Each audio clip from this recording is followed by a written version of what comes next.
Torej, zakaj vse se sidranje uporablja? Dosegate notranje vire, vi lahko sidrate, to boste potem doma veliko testirali, lahko sidrate, kako dosežete vaše največje sposobnosti.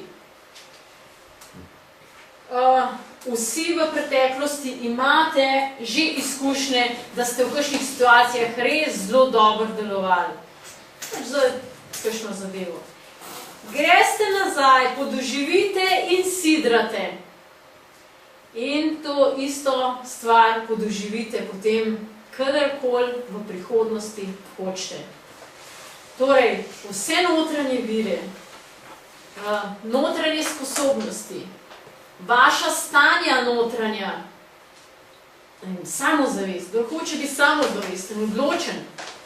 Prepričana sem, da vsak ima vsaj eno izkušnjo, ko je bil odločen. Vsak ima vsaj eno izkušnjo, ko je bil pogumen. Vsak ima izkušnjo, ko je uspel.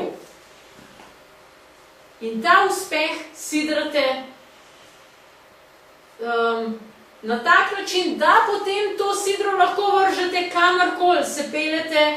Sidro je kot referenčna točka in tudi, ko ste vi sred oceana, točno vem, kje je tista referenčna točka, tisto referenčno točko sprožim in je tako kot navigacijski sistem, me pele semle.